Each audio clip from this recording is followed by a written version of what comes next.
Saudações, povo da Terra! Antes de começar, eu queria que vocês visualizassem uma cena comigo, tá bom? Ela é totalmente fictícia e nenhuma parte dela reflete algo que tenha acontecido na vida real com alguém aqui, eu juro.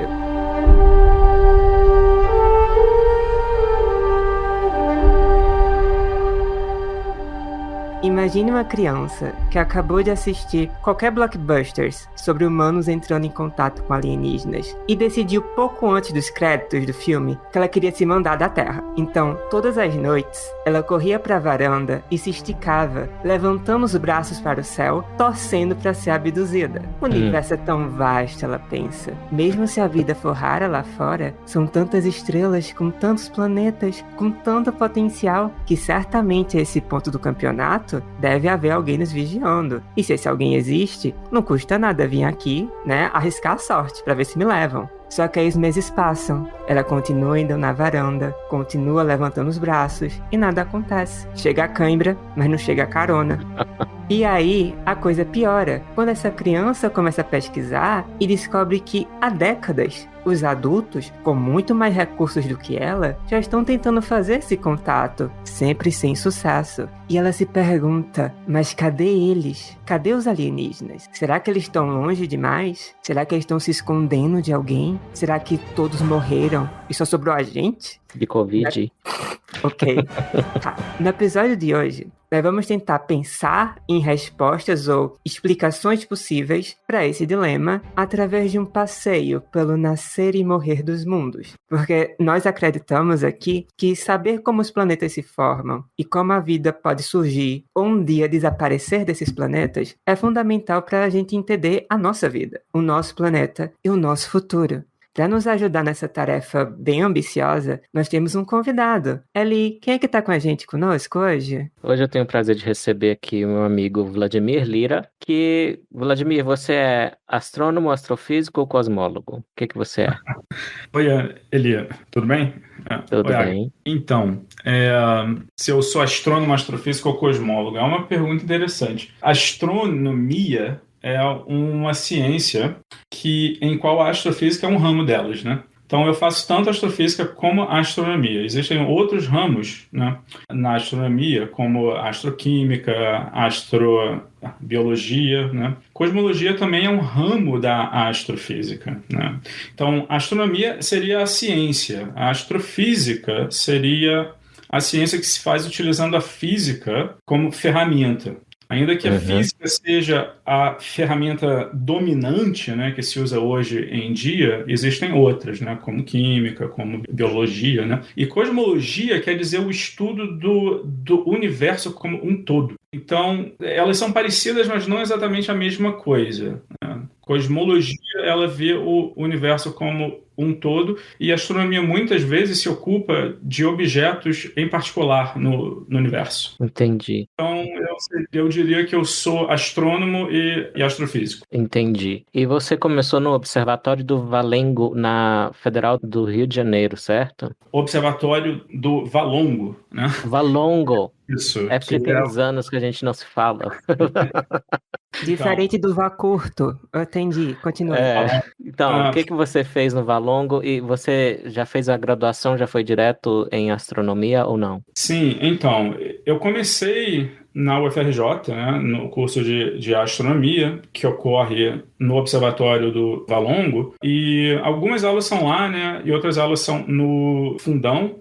E depois, né, da graduação, minha trajetória foi internacional. Depois disso eu fui para o Chile, né, fiz pesquisa por um ano lá. O doutorado eu fiz na Europa, na Universidade de Uppsala, na Suécia. Sim. E trabalhei também no Instituto Max Planck de Astronomia na Alemanha. E os pós-docs, aí eu vim, né, para os Estados Unidos, fiz primeiramente no Museu Americano de História Natural, em Nova York. Depois depois no laboratório de propulsão a jato da NASA. Trabalhei como professor por 4 anos na Universidade Estadual da Califórnia e faz 3 anos que eu estou aqui no Novo México. Ah, interessante. E a Agatha já deve estar ali dando pulinhos de tietagem, porque isso quer dizer que você trabalhou onde o Carl Sagan trabalhava, e se não me lembro bem, você era vizinho de corredor do Neil deGrasse Tyson, correto? Sim, Meu Deus, Carl... eu quero matar ele. Eu quero matar ele agora. Então, o Carl Sagan trabalhou na Universidade de Cornell, né? Eu não trabalhei lá, mas é perto. E ele ia muito, né, para a Califórnia, para a Caltech, né, para a NASA, no laboratório de propulsão a jato. Mas ele faleceu em 94, se eu não me engano, 94 ou 96, né? Então foi bem antes, né, de eu ir. Mas o Neil Tyson, sim. Nós fomos vizinhos de corredor no mesmo departamento. Bacana. Me conta, como é que você chegou nessa área de estudo? Veio desde a infância? Você também era essa criança que levantava os braços esperando ser abduzido? Conte pra mim. Pois é, o meu interesse em astronomia realmente começou na infância, com 5 anos. Eu me lembro como se fosse hoje, né? Eu tinha 5 anos, minha irmã, ela é 3 anos mais velha que eu, ela estava na 3ª série. E já tinha aula, né, de ciências. E naquele tempo, né, nos anos 80, a gente ainda não tinha internet, né? Então, a coisa mais próxima de uma Wikipédia que eu tinha era a estante de livros dela. E uma vez eu peguei o livro de ciências dela e a primeira página era uma gravura do sistema solar, né? Quer dizer, não era nenhuma foto de alta resolução da NASA, nada disso. Era um desenho, né? Nesse desenho eu reconheci o Sol, a Terra e a Lua. Eu nunca tinha escutado falar sobre os outros. Eu li aquele Mercúrio, Vênus, Júpiter, né? O que é isso? Mas a gravura mostrava claramente que a Terra era um planeta entre muitos. E aquilo me atingiu com uma força que é difícil de escrever. Daquele momento em diante, eu quis saber absolutamente tudo sobre isso, né? Então foi uma curiosidade que se tornou uma obsessão e depois disso uma profissão. É bacana. É interessante não saber desse detalhe da sua biografia. No meu caso, eu ficava torturando formigas. Muito, muito diferente. Cuidado ali. Lembre-se que, da mesma forma que nós tratamos as formigas assim, pode ser que uma civilização avançada trata a gente como formigas. E aí, a vingança vem, viu, ali? Sim. Cuidado. Com certeza, o Arthur C. Clarke já escreveu algum conto sobre isso. Com certeza. Mas eu tô me adiantando muito. Então, posso te chamar de Vlad? Pode sim. Ok, Vlad. Arriscando ser clichê, eu queria começar do começo. Agora, é aquele começo específico que antecede todos os começos. Eu queria te perguntar o que é que a ciência entende hoje sobre a origem do próprio universo. Você acha que as pessoas, no geral, quando falam desse assunto, elas cometem algum erro? Elas interpretam essas hipóteses errado? Conte pra mim. Então, o que a gente compreende sobre o começo do universo? Essa é uma questão científica, mas é uma questão científica que esbarra na cosmogonia, né? Que por muito tempo foi um assunto religioso, né? Toda sociedade tem o seu mito de criação. E a ciência esbarrou nessa questão bem recentemente, né? O que a gente compreende hoje em dia tem a ver com a natureza do método científico, a forma com que a gente aborda hoje em dia essa questão, que não é por achismos, mas por dados. E os dados que a gente tem, então, vêm da ciência da cosmologia, principalmente as medidas da radiação cósmica de fundo, né? E as medidas que a gente faz da expansão do universo. Pode-se dizer que a cosmologia moderna começou com as observações de Edwin Hubble. E o que Hubble descobriu, primeiro, foi não só que a Via Láctea não é a única galáxia no universo, existem outras, mas também que essas outras galáxias, em sua grande maioria, praticamente todas, exceto as mais próximas, estão se distanciando da Via Láctea, né? E de tal maneira que quanto mais longe elas estão, mais rápido elas se movem da Via Láctea. Então, como é que você interpreta isso? Seria como se você estivesse no centro de uma grande explosão, né? Imagina que você está, né, situado no centro de uma explosão. Quer dizer que todas as partes, né, dessa bola que está explodindo estão se distanciando de você, e quanto mais longe estão, mais rápido, né, elas se movem. Parece que o universo faz a mesma coisa. E isso, então, levou a um astrônomo a ridicularizar essa ideia, chamando ela de grande explosão, né? Lá vem você, mais uma vez, com essa ideia de uma grande explosão. E isso, então, ficou cativo no imaginário público, porque foi essa frase que a mídia imprimiu nos jornais, né? Então, já começou, de uma certa forma, com uma concepção alternativa e errônea. Não é que o universo tenha começado com uma grande explosão. Isso é uma analogia que a gente faz. E analogias, como sempre são, né, não são completamente certas, né? Não tem nenhuma analogia 100% acurada, né? Seria identidade se fosse perfeitamente acurada. Sim. E aí, deixa eu só comentar uma coisa. Você falou sobre como essa visão equivocada se tornou popular. Eu já escutei na escola, diretor, inclusive, coisas ridículas como Big Bang não faz sentido porque explosões destroem coisas em vez de criar. Legal, né? Nossa. Pois essa é nova para mim. Mas a gente já ouviu realmente muita coisa, né? Então, a gente tem que se ater aos dados. Então, o que é que a gente mede? A gente mede essa expansão, né? Toda galáxia se move se distanciando da Via Láctea, e isso mostra que o universo, então, está em expansão.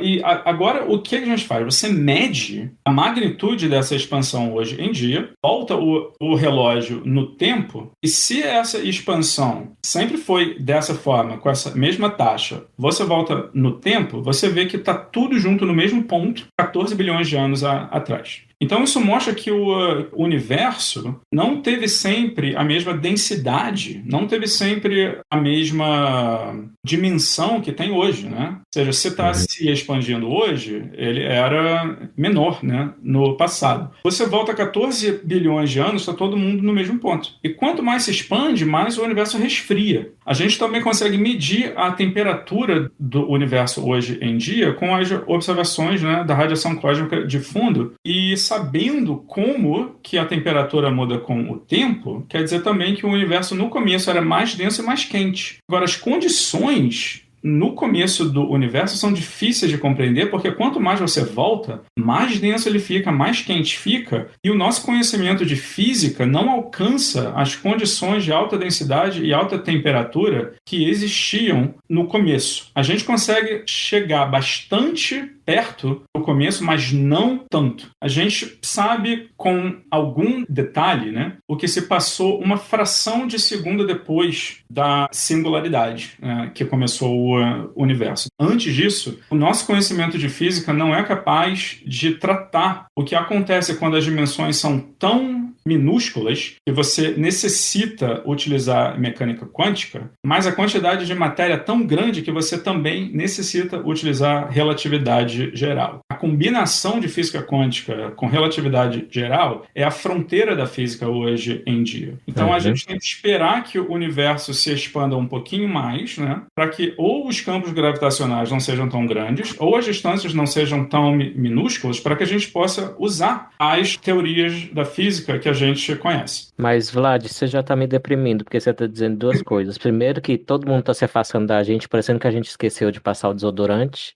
E outra é que você tá dizendo que o céu vai ficar totalmente preto. Em quanto tempo isso vai acontecer, você sabe?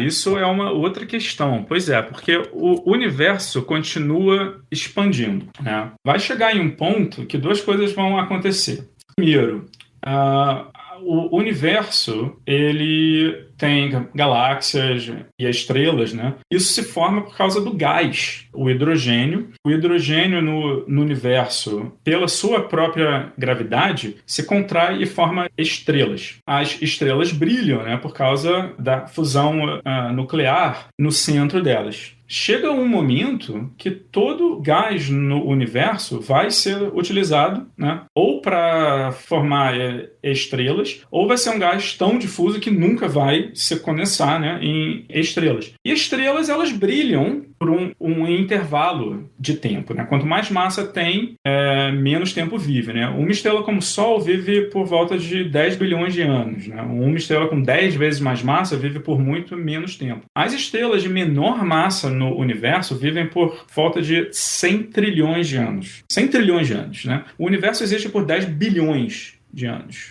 15 bilhões de anos. É bastante tempo no futuro, mas o tempo vai chegar e todas as estrelas do universo vão se apagar. E depois disso, o universo, então, vai ser completamente escuro. Isso vai levar bastante tempo, mas sim, é inevitável. E para tranquilizar o Eli, que ele tá preocupado, porque em quanto tempo o céu vai ficar preto? Relaxa, tá? Que antes disso o sol vai engolir a Terra. Não se preocupa. E você tá dizendo que a expansão do meu tecido adiposo vai me matar antes que a expansão do universo mate ele? Tá, você que falou isso. São palavras que estão na sua boca. Eu saio daqui. Então, Vlad, então, só me fala uma coisa. Tenta descrever pra mim, que você tá falando sobre toda a questão até de como se formam estrelas e tudo mais. Tenta explicar pra mim, em números, o universo observável. Que eu acho que é importante a gente saber, tentar compreender, até porque são números que são difíceis da mente humana processar, mas é bom a gente visitar eles antes da gente chegar nos outros assuntos. Então, dentro do universo observável, em números de galáxias e estrelas dentro delas, como você descreveria? O universo observável? O universo observável, a gente consegue observar até por volta de 13 bilhões de anos-luz, né, no passado. Dentro desse volume, que seria então um diâmetro, considerando a expansão, né, o diâmetro do universo observado seria em torno de 90 ou 100 bilhões de anos-luz. Dentro desse volume, o universo tem em torno de 100 bilhões de galáxias, né? E cada galáxia dessa tem em torno de também 100 bilhões de estrelas, né? Então você vê desses números, né, quantas estrelas tem no universo. Né? Seria em torno de 10 elevado a 22, né? 1 seguido de 22 zeros. E quantas galáxias, Vlad?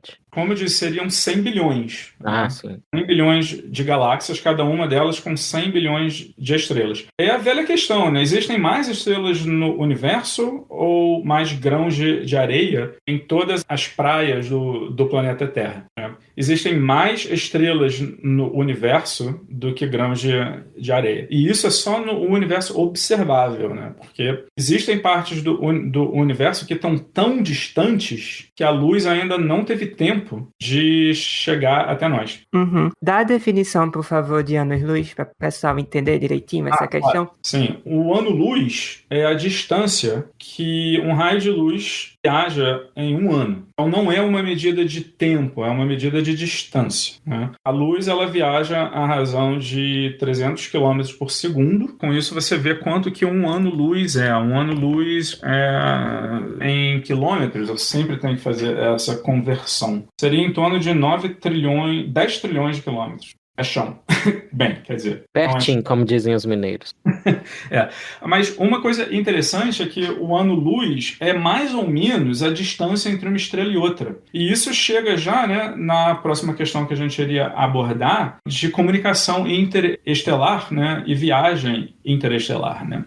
O ano-luz é mais ou menos a distância, né, entre uma estrela e outra. Na verdade, mais. A estrela mais próxima do Sol está em torno de 4 anos-luz. Né? Então, a distância entre uma estrela e outra é muito grande. É a Alpha Centauri. Alpha Centauri, exatamente. Interessante. O que eu mais gosto nesses números é que quer dizer, então, que há 12 galáxias por ser humano vivo hoje no planeta. É uma coisa tão doida que a gente pensa, tem gente demais no planeta. Bem, na perspectiva cósmica, não tem gente suficiente. Que se a gente resolvesse o problema, né, da velhice e a morte, a gente ainda não ia conseguir dar conta de quantos mundos por pessoa seria possível ter. Estou sendo muito colonialista com o universo. É uma perspectiva interessante, exatamente, né? Tem mais estrela no universo do que grão de areia, né? Uhum. E por sua vez, tem como fazer uma média de quantos planetas mais ou menos teria em cada estrela? Porque aí você também teria que explicar pra gente, essa é uma parte importante, como é que se formam os planetas. E a partir daí tentar descobrir que média seria essa. Bom, você está perguntando quantos planetas existem no universo, né?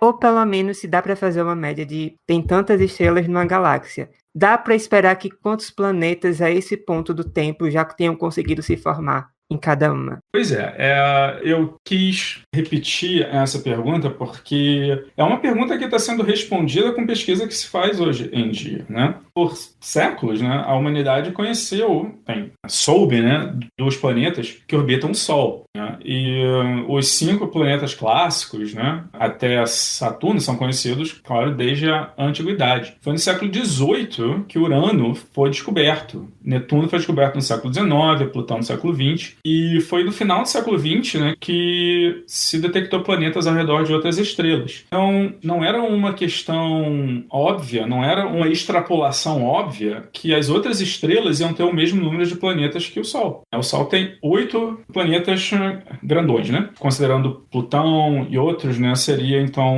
um número um tanto maior, mas também não chega a 100 ou muito mais do que isso. Agora, os planetas ao redor de outras estrelas, essa questão é uma questão que ainda se debate nas conferências, né? Qual é o número médio de planetas por estrela, né? Pela estatística que a gente tem hoje em dia, né, já foram descobertos 5.000 planetas ao redor de outras estrelas, pode-se dizer que o número está em algum lugar entre 1 e 10. Uhum. Mas ainda não sabe exatamente qual é esse número. E quantos desses seriam gigantes gasosos? E quantos seriam mais similares à Terra, que a gente chama de telúricos? Telúricos, sim. Pois, o número, né, de planetas está em torno de 5.000. Agora, nem todos eles são, né, do mesmo tamanho. O planeta mais comum que se descobriu, na verdade, é um tipo de planeta que não existe ao redor do Sol. É o que a gente chama de superterra. Superterra seria um planeta que tem massa maior que a Terra, né, e menor que a massa de Netuno, né? Netuno tem 15 massas terrestres, né? O planeta mais comum, né, que se descobriu entre os extrasolares parece ter uma massa entre 3 e 5 vezes a massa da Terra, né? Uhum.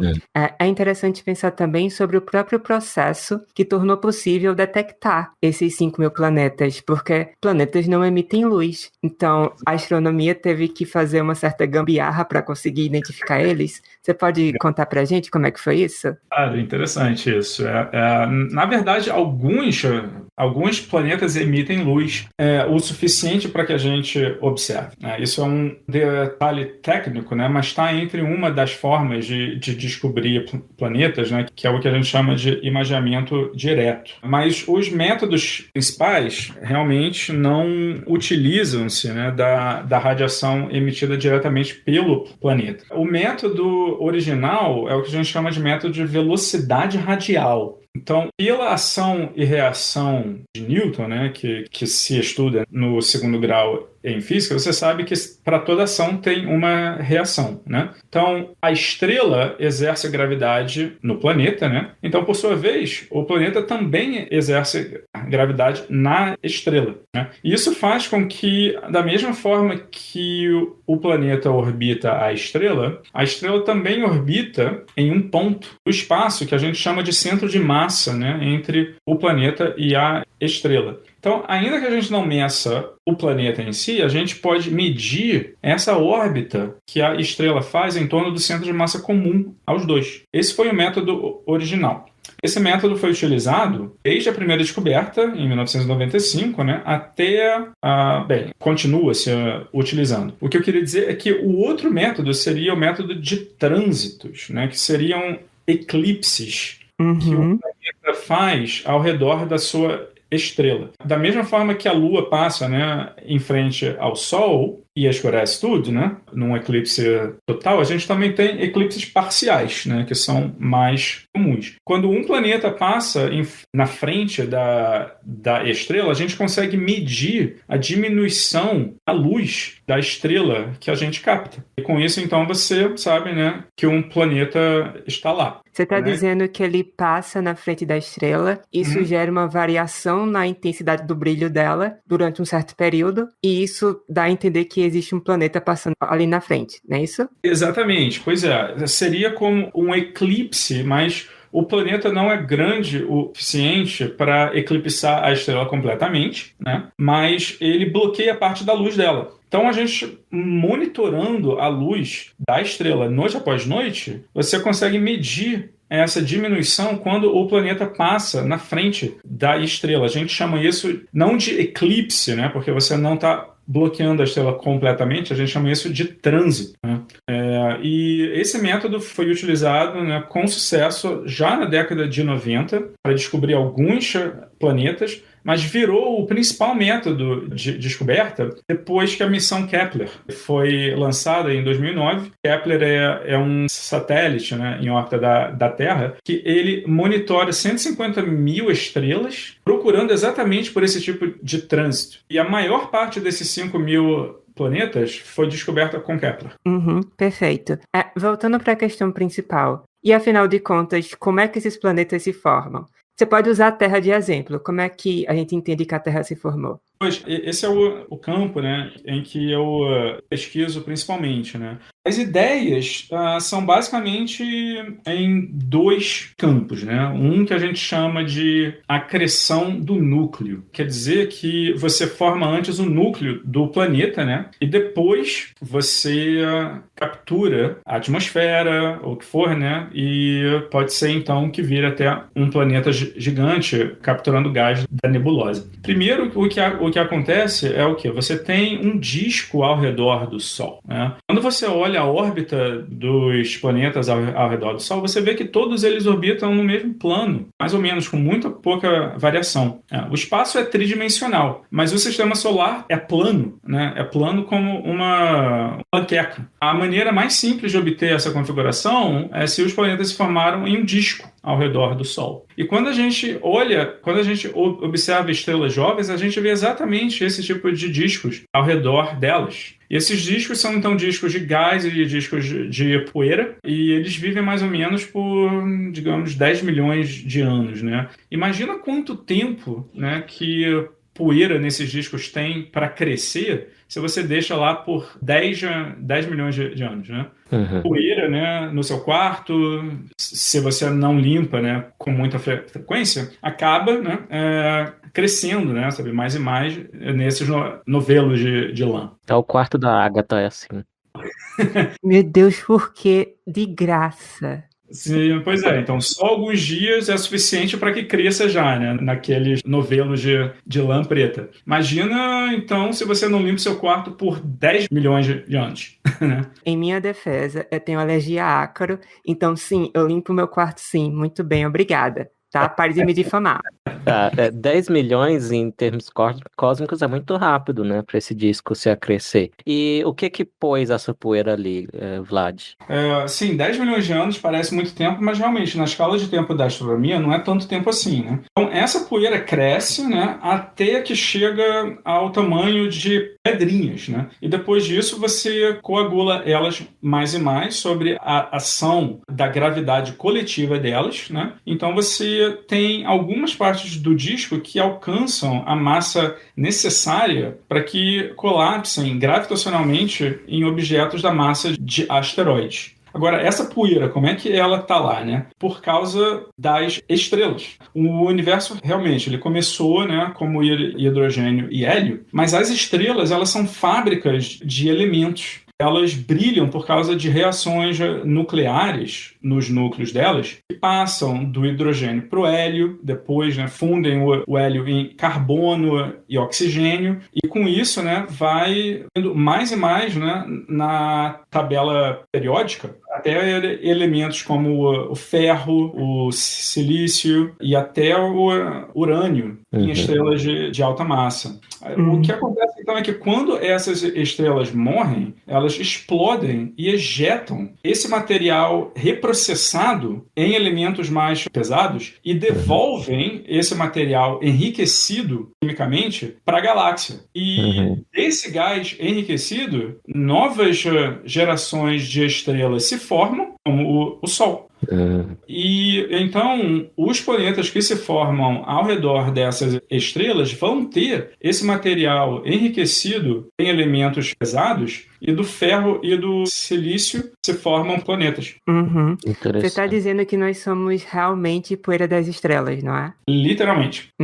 Pois é. Algumas pessoas estão mais próximas de virar poeira do que outras, mas sim, todos nós somos, de certa forma. Você comentou sobre os discos que orbitam as estrelas até um dia se tornarem planetas. O mesmo processo acontece com luas, não é? E mesmo anéis de alguns planetas. O mesmo processo ocorre com as luas? Parecido. Pois é, essa é uma questão que a gente ainda está pesquisando, né? Se a formação de satélites ao redor de planetas também se dá da mesma forma que a formação de planetas ao redor de estrelas. Imagina-se, né, que seria uma versão menor do mesmo processo. E, em grande parte, sim, mas existem algumas particularidades. Pode dizer que as luas dos planetas gigantes provavelmente se formaram dessa forma, né? Júpiter tem 4 grandes luas, né? Io, Europa, Ganimedes e Calisto, que parece realmente um sistema solar em miniatura, né? E nesse caso, sim, você imagina que as luas de Júpiter se formaram em um disco ao redor. Agora, nos outros planetas não está tão claro que tenha se formado também dessa forma, né? Saturno tem uma lua muito grande, a Titã, e as outras luas são bem menores, né? Se o processo fosse universal, você imaginaria que as luas de Saturno seriam também como as luas de Júpiter. A Terra tem uma lua aberrante. A Lua, né, que a gente vê toda noite, praticamente, a gente toma como uma coisa comum. Nenhum dos outros planetas terrestres tem uma lua tão grande. A lua da Terra é como a lua dos planetas gigantes. Então, o processo de formação da nossa lua foi outro. A gente imagina que tenha sido uma colisão com um objeto do tamanho de Marte, e então, dos debris em órbita, a Lua se condensou. E os anéis? Os anéis são outra história, né? Como é que os anéis se formam também é uma questão em aberto. Porque você vê que todos os planetas gigantes, eles têm um sistema de anéis. Mas é só Saturno que tem anéis de gelo. Por causa disso que eles são tão brilhantes, né? Porque o gelo, ele reflete muito mais luz do Sol do que anéis de poeira que os outros planetas têm. Então, o que se passa é que quando você chega muito perto de um planeta, a força da gravidade atua mais fortemente de um lado do corpo do que do outro lado do corpo. Esse é o efeito que a gente chama de maré, né? Que o lado mais próximo de uma massa sente mais gravidade do que o lado mais distante. As marés que a Lua exerce na Terra afetam mais o oceano. Agora, você consegue imaginar que um corpo de muita massa, o efeito de maré pode ser grande o suficiente para que destrua o corpo completamente. Quando essa força de maré é mais forte do que as forças de coesão no corpo, né? Então, quando isso acontece, se uma lua chega muito perto de um planeta, pode ser, né, que a maré do planeta seja muito forte e então destrua essa lua, e o que se forma então é um anel. Provavelmente é isso, né, que aconteceu em Saturno. Uma lua de gelo chegou muito próximo e foi então fragmentada.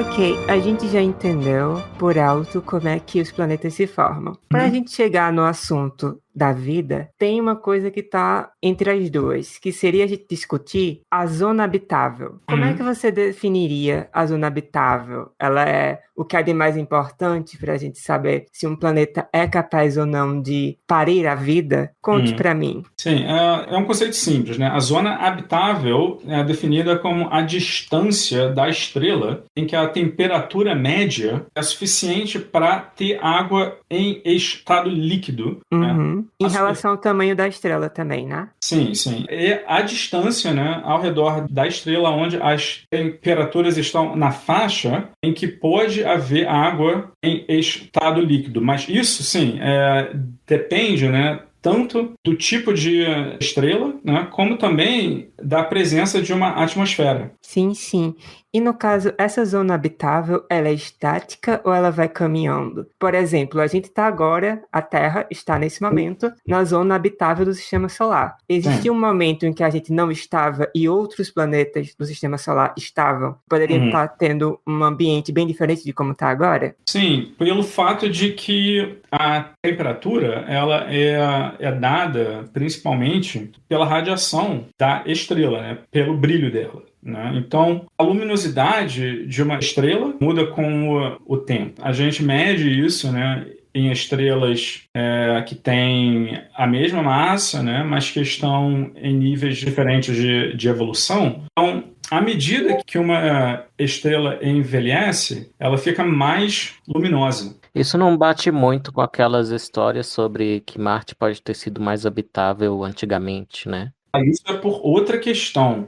Porque além da zona habitável, a gente também tem que pensar na presença ou não de campo magnético, né? Isso. Na verdade, a presença da atmosfera. O problema de Marte é que Marte é muito pequeno. Marte tem 10% da massa da Terra. Então, quando se formou, Marte provavelmente tinha uma atmosfera. Agora, Marte perdeu essa atmosfera com o tempo. As razões dessa perda da atmosfera, sim, é porque Marte não tem massa o suficiente, né? E, como você disse, né, a questão do campo magnético também entra nesse cálculo, porque o campo magnético da Terra protege a gente da radiação, não de luz, né, mas de partículas carregadas que emanam do Sol. E essas partículas, né, que a gente chama de vento solar, elas impactam a atmosfera e então fazem com que parte da atmosfera se perca. Agora, como elas são partículas carregadas, o campo magnético faz com que essas partículas, né, do Sol não cheguem na atmosfera,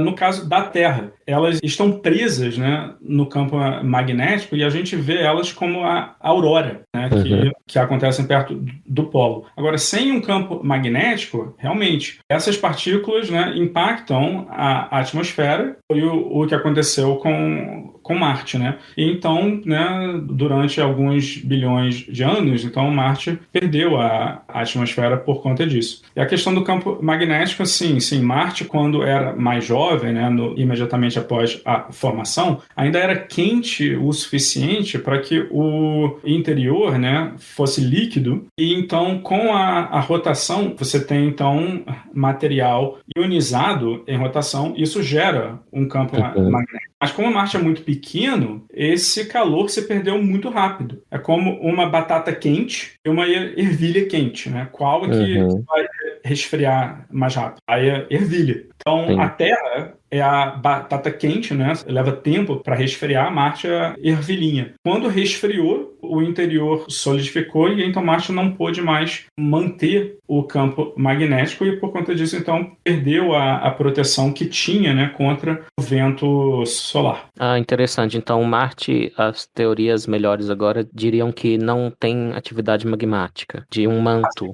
como a Terra tem. É isso? Não é que Marte não tenha nenhuma atividade magmática, né? Ainda existem vulcões em Marte. Agora, esses vulcões são inativos. Estou pensando agora se Marte tem algum vulcão ativo. Olympus Mons, né, é o maior vulcão de Marte. Né? Tem 26 quilômetros de altura. Mas o campo magnético, ele não se forma, né, no magma, né? Até porque o magma não é líquido, ele é sólido, né?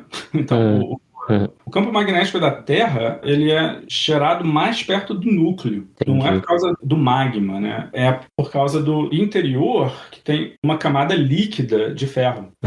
Pois bem, então vamos lá. Vamos tentar imaginar um planeta, tá? Ele já foi formado, ele está numa área em que é possível ter água líquida e ele tem um campo magnético razoável, enfim, tem várias questões ali que favoreceriam o surgimento e futuro da vida. Agora vem uma pergunta para o Eli: que outros elementos fundamentais seriam necessários para que a vida surgisse, mesmo que a vida mais simples possível, de acordo com o que a gente já sabe sobre a Terra? Bem, primeiro a gente tem que pegar as melhores teorias, ou hipóteses é a palavra melhor, para como a vida na própria Terra surgiu. A gente tem alguns candidatos, a gente tem um experimento já antigo de Urey e Miller, que o que eles fizeram foi colocar gases, amônia, metano, CO2, oxigênio, dentro de um frasco fechado. E aí eles imitavam o que eles pensavam que seriam condições precoces no planeta Terra. Então eles colocavam, por exemplo, descargas elétricas para imitar os raios e esse tipo de coisa. E aí, depois de um tempo, eles deixaram rodando lá, vai se formando um líquido marrom e vai ficando muito espesso, escuro. E aí eles analisam, tem um monte de compostos orgânicos. Basicamente, essas descargas, elas desfazem e fazem ligações químicas. Então eles acharam, por exemplo, até aminoácidos. E o Vlad vai confirmar aí que hoje a gente sabe, pela assinatura da luz emitida e tal, ou refletida, que tem aminoácidos até nas nebulosas. E os aminoácidos, como a gente sabe, são blocos construtores das proteínas, que são protagonistas da maior parte da atividade enzimática nas células. Então, elas que facilitam as funções celulares, quase todas,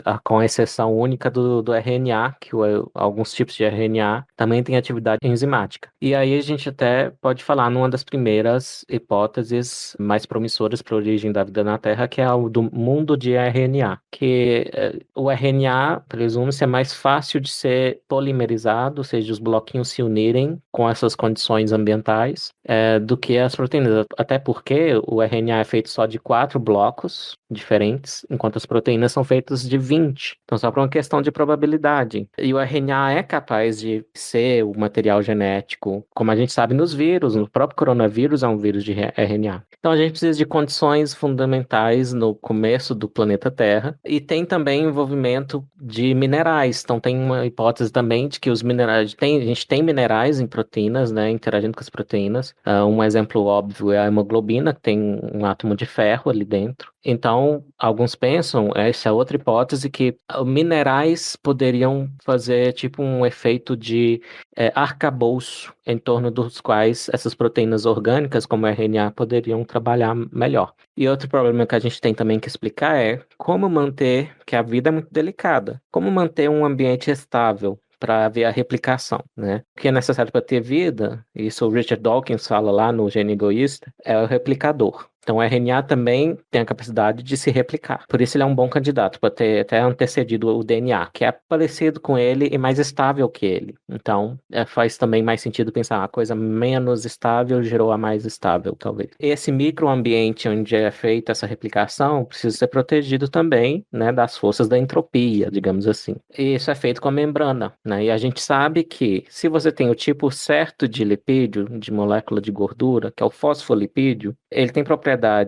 de química que faz ele se unir espontaneamente nessa bicamada que a gente fala. É porque ele, ao mesmo tempo, ele tem uma ponta que tem afinidade à água, precisa ter água. Então, uma coisa que eu já respondo é, para ter vida, eu acho que precisa ter água. Então, tem uma ponta do fosfolipídio que tem afinidade à água, que a gente chama de polar, e a outra ponta, que são 2 rabinhos de carbonos ligados, elas têm mais afinidade por si mesma e menos pela água, que foge da água. Por isso que o óleo não se mistura na água. Só que o fosfolipídio, ele tem essa coisa menos hidrofóbica, como a gente diz. Então, ele forma basicamente bolhas, e dentro dessas bolhas é um ambiente mais calmo, digamos assim, que o externo. Só que como é que a gente explica que hoje a gente tem genes que mantêm a membrana, que coloca coisa, e aí a membrana tem um monte de proteínas, por exemplo, receptores, para você ter uma célula excitável, como a fibra muscular e o neurônio, você precisa ter o receptor, você precisa ter também ali o sódio, o cálcio, que eles são sinalizadores também. Então é muito complexo e tem muitos pontos em que não dá para imaginar Então, somando a toda a complexidade que eu falei de, como é que então a molécula replicante vai manter também a bolha lá dos fosfolipídios, complicadíssimo, como é que ela faz isso tudo? Mas sim, gente, a evolução teve tempo de sobra para trabalhar. Eu não estou dizendo que não é possível explicar. Estou dizendo que para a evolução a gente tem a teoria completa. Para a origem da vida a gente só tem hipóteses. Esse é o problema. E a gente não sabe até que ponto nos ajuda a teoria da evolução para explicar a origem da vida. O Richard Dawkins acha que ele nos ajuda muito, só pensar no replicador, mas talvez precise de mais elementos. É isso.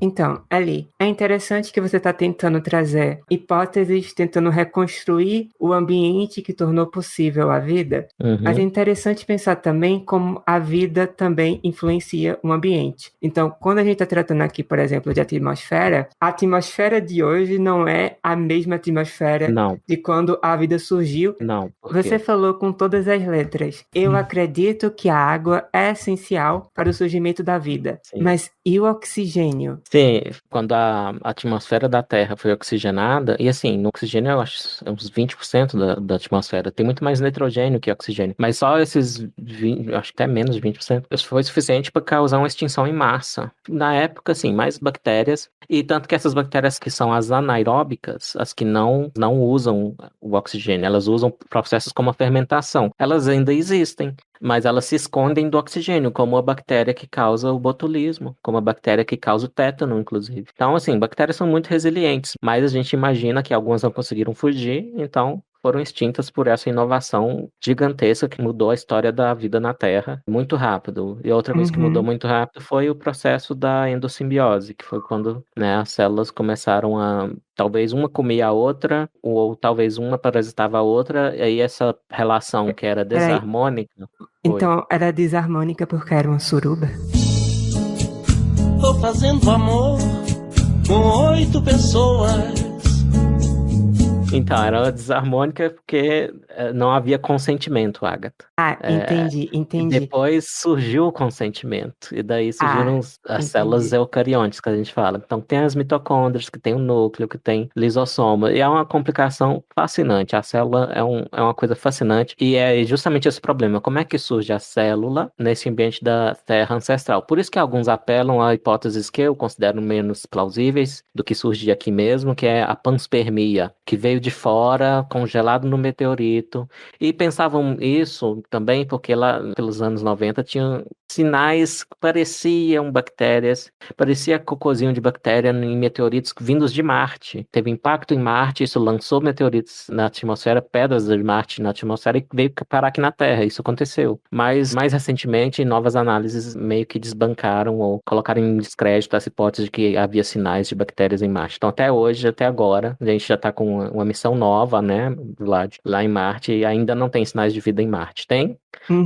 Antes que ele responda, isso é importante que eu queria trazer, voltando agora para o Vlad, considerando só vida primitiva, tá? Só organismos muito simples. Vlad, além da Terra, no sistema solar, que outros planetas ou luas poderiam já ter abrigado vida ou podem vir a abrigar? Me conte sobre o panorama do sistema solar, para depois a gente ir para fora. Isso é uma questão fantástica, né, realmente, e a gente ainda está se perguntando exatamente essas mesmas questões, né? Como o Eli disse, né, a vida precisa de 3 coisas, principalmente. É matéria, um meio líquido e energia. Esse meio líquido é muito provavelmente a água, né? Porque a água é feita de oxigênio, né? E hidrogênio. E oxigênio é um elemento muito abundante. Então, a água provavelmente é o líquido mais abundante no universo. Fora o hidrogênio líquido, né? No interior dos planetas gigantes. Esse meio líquido, você precisa desse meio líquido por uma questão física. É interessante ver, né, a diferença da visão, né, de biólogos e de físicos. A gente tende a pensar em termos físicos, né? E a questão do meio líquido é para fazer com que as reações químicas sejam aceleradas, né? Você não tem a mesma rapidez das reações químicas no ambiente gasoso. No ambiente gasoso, provavelmente o metabolismo da vida não pode acontecer. E no meio sólido você simplesmente não tem difusão, né, dos nutrientes. Então, o meio líquido é necessário por conta disso. Então, essa questão, né, onde há vida, aonde pode haver vida e onde pôde haver vida é praticamente a mesma questão de aonde se encontram líquidos em outros corpos.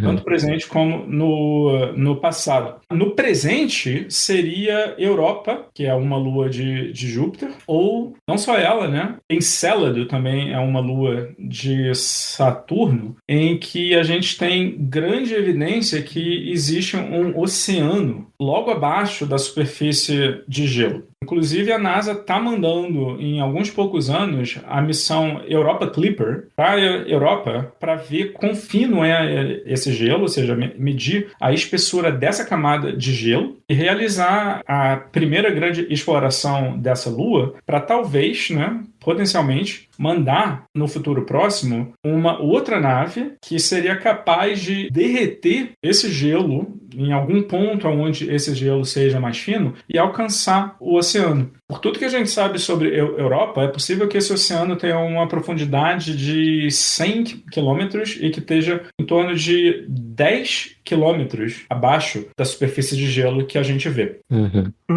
Usando a sua criatividade e se baseando naquilo que você já estudou, se você pudesse, de alguma forma, entrar nesse oceano e de fato existisse algum tipo de vida, que tipo de vida seria?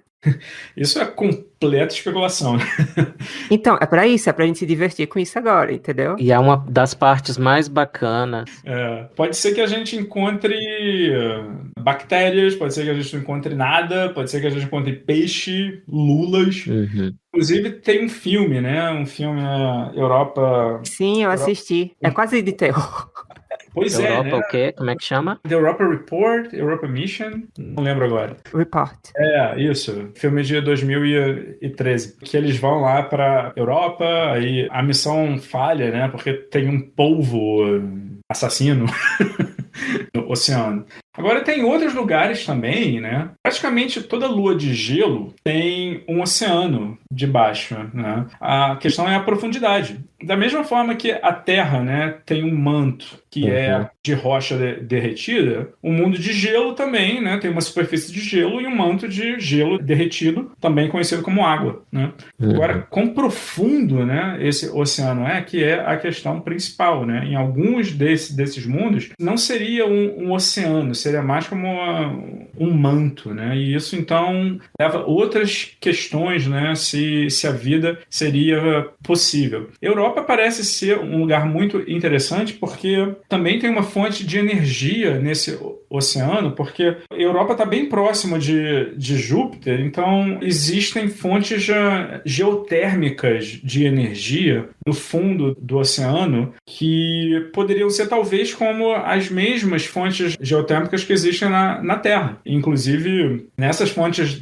da Terra você vê, né, que elas têm um ecossistema que é praticamente independente da radiação solar, né? São fontes de energia térmica no fundo do oceano, você encontra vida no fundo das fossas marianas, né? Ou seja, 12 quilômetros de profundidade. É esse tipo de vida que pode ocorrer lá, né? Com essa fonte de energia independente da radiação do Sol. A base energética desses ecossistemas que não dependem do Sol é a quimiossíntese, em vez da fotossíntese. O que abre a hipótese de que a vida se originou dependendo de uma fumarola subterrânea, ou, na verdade, com água, claro. Fumarola, como a gente fala, né? Esses vents submarinos, né? Fumarola. Eu vi esse termo. Acho que tá até na tradução do Sagan, fumarola. Aliás, uma das partes bem bacanas de Cosmos é quando ele especula. E uma coisa bacana do Sagan era que ele especulava e dizia, olha, vou especular e pode ser isso, pode ser aquilo. Que eu acho que outros divulgadores podem aprender com isso também. Pode especular. E ser especulativo não é problema. Na verdade, é uma coisa que nos inspira, né? Nos mantém ativos, né? Às vezes a rotina de pesquisa pode ser uma coisa maçante. E se lembrar dessas coisas dá aquele gás de inspiração, penso eu. Não, sim, é fato. Existe o que a gente chama, né, do ciclo entre a ciência e a ficção científica, né? E a própria filosofia, que é especulativa também. Inclusive, a sua área de estudo, né, de acreção, quem primeiro propôs foi o Kant, né, o Immanuel Kant. Na verdade, existe até um que foi antes dele, que foi Emanuel Swedenborg, uma geração antes do Kant, mas ele era ainda mais especulativo que o Kant. A gente dá crédito ao Kant, né, pela formulação da ideia inicial, né, que planetas se formam em discos, né, de gás e poeira. O Laplace, né, que no final do século XVIII desenvolveu a ideia matematicamente. Eles esbarraram, todos eles, né, no fato de que ainda não havia a ciência da hidrodinâmica. Então, não tinha como saber como que o comportamento de um disco de gás iria ser, né? E mesmo depois, né, do desenvolvimento da hidrodinâmica, que foi no século XIX, ainda ficou complicado, né, de responder essa questão, porque a equação central da hidrodinâmica ela é não linear. Quer dizer que a gente não tem nenhum método para resolver ela completamente. Então é uma questão que realmente só pôde ser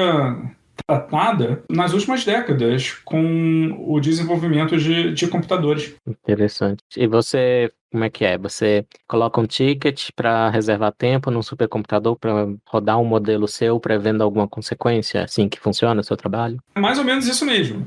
O que eu faço é que eu programo as equações de movimento, equação para conservação da massa, momento, energia. Toda física que a gente consegue colocar, né, bota isso num modelo matemático, né, numa simulação, e aí sim, né, isso tem que rodar em um supercomputador, né, não é uma coisa que você resolve num laptopzinho qualquer, né. Eu calculo esses modelos normalmente em uma máquina que é mantida pelo governo americano, que tem 120 mil processadores. 120 mil computadores, né, calculando. A gente não usa eles todos, né, ao mesmo tempo, mas normalmente 5 mil, né, ao mesmo tempo. O máximo que eu fui foram 70 mil, né? Então, isso mostra, né, que esses tipos de modelos são computacionalmente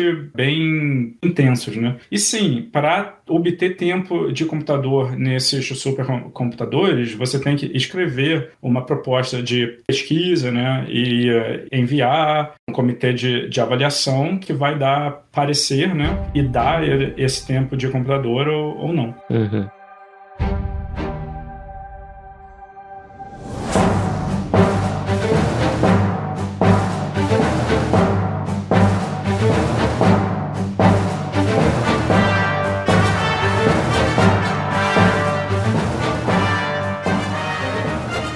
Ali, Oi. você falou há pouco tempo sobre a questão da ficção científica. Eu acho que seria bem desinteressante produzir um filme ou uma série que trate sobre vida alienígena em que a vida não passa de uma bactéria. A gente sempre pensa naquele contato com uma civilização avançada. E é aí, nesse reino da especulação, que eu queria começar a direcionar a conversa. Me fala uma coisa, Vlad. Se a gente quisesse estimar quantas civilizações que seja pelo menos no nível da nossa, não que a gente seja grande coisa, de civilizações que sejam ativas e que existam no universo, ou pelo menos na Via Láctea, que equações a gente poderia propor? Como é que a gente faria essa estimativa? Sim, isso, na verdade, é conhecido como a equação de Drake.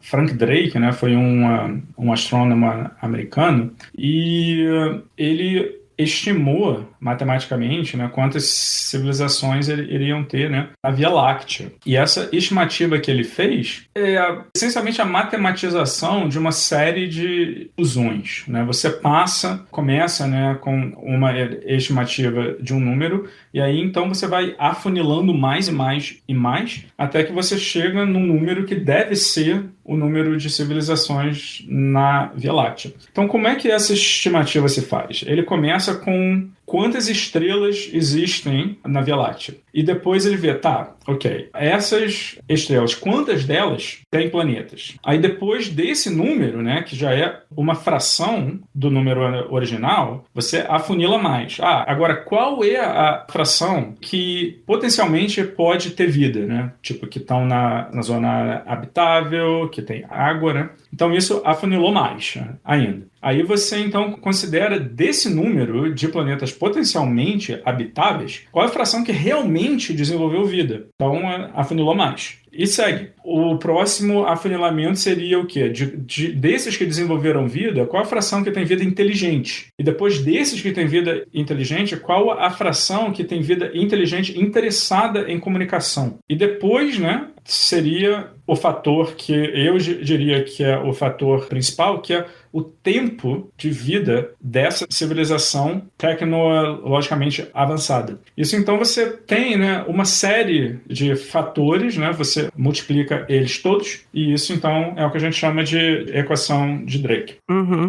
E, na sua opinião, o número final dessa equação seria mais ou menos qual? Pois, esse número final, né, seria o tempo esperado de vida de uma civilização. Provavelmente o fator principal e o fator mais difícil de estimar, porque você vê, todos os outros são fatores físicos, né? Isso são números que a gente pode obter de observações astronômicas, né? Quantas estrelas tem na galáxia? Quantas estrelas tem planetas, né? Quantos planetas estão na zona habitável? Isso tudo são estimativas astronômicas. Agora, o tempo esperado de vida é uma questão sociológica, psicológica, militar, né? Pode ser qualquer número entre, não sei, 1000 anos e o tempo de vida da estrela, né? Quer dizer, o Sol ainda vai viver por mais 5 bilhões de anos. Bem, a Terra vai ficar quente o suficiente para não poder ter mais vida nos oceanos, então, em torno de 800 milhões de anos. Então, dada condições completamente naturais, esse seria o tempo de vida. Mas esse é o tempo de vida, né, em que a Terra poderia abrigar vida. Então, isso não é ainda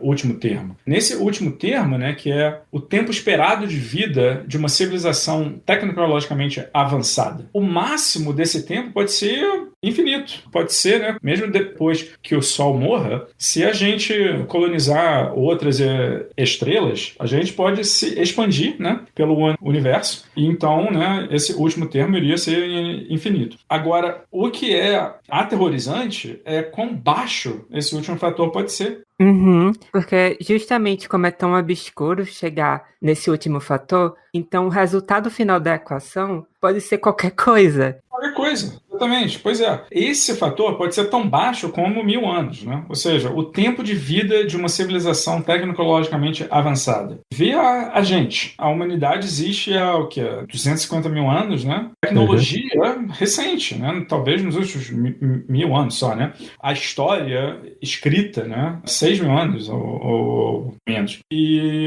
tecnologia, engenharia, né? Vem sendo desenvolvida exponencialmente em um ritmo acelerado por menos de 1000 anos. E não faz um século que a gente desenvolveu armas nucleares, armas de destruição em massa, e a questão ainda está no ar, se nós vamos sobreviver, né, a essa descoberta, né, que a civilização fez. Pode ser que a gente, né, se autodestrua por conta delas. E o avanço também da tecnologia pode passar por longuíssimos períodos de estase, sem grandes progressos. Por exemplo, o fogo é feito pelos nossos ancestrais há 1 milhão de anos. O fogo é mais antigo que a humanidade, porque o Homo erectus fazia fogo. Inclusive, um dos resultados de pesquisa da Susana Herculano Russell é esse, que sem já existir a tecnologia do fogo, o nosso cérebro não teria crescido tanto, porque o fogo é necessário para tornar disponível energia suficiente lá na savana africana para alimentar o nosso cérebro, que consome uns 25% de toda a energia que a gente come. 1 milhão de anos já fazemos fogo. Então... E aí é outra variável, né? Digamos que tem um planeta com vida complexa. Quantos deles vão chegar no nível de desenvolvimento do cérebro que seja equivalente ao nosso? É outra questão que está muito em aberto, né, Li? E está muito em aberto. Bem, na evolução não há nenhuma garantia. Quem pensava que a evolução tinha um curso pré-determinado era o Lamarck. Ele achava que as coisas evoluíam na direção da perfeição. E esse é o principal ponto de diferença com Darwin. O Darwin chamou isso de nonsense, disparate. Não há nenhuma garantia de que a vida evolua, nem mesmo em direção à complexidade, porque se você tem uma espécie de parasita, o parasita pode evoluir a ficar cada vez mais simples como um vírus. Então, se você está numa caverna, pode ser que você acumule mutações sobre os olhos que testes seja uma vantagem, porque você não está gastando energia à toa fazendo um órgão que você não usa. O que é bem diferente do órgão sumir porque você não usa, viu? Muito diferente. Porque isso também é lamarquismo. Enfim, então a gente estava até falando em outro episódio antes, Vlad, sobre esses ETs que a gente vê na ficção. O que eu aceito é que eles sejam bilaterais. Mas até na vida terrestre, a gente tem os com simetria radial, como a estrela do mar, o ouriço do mar e tal.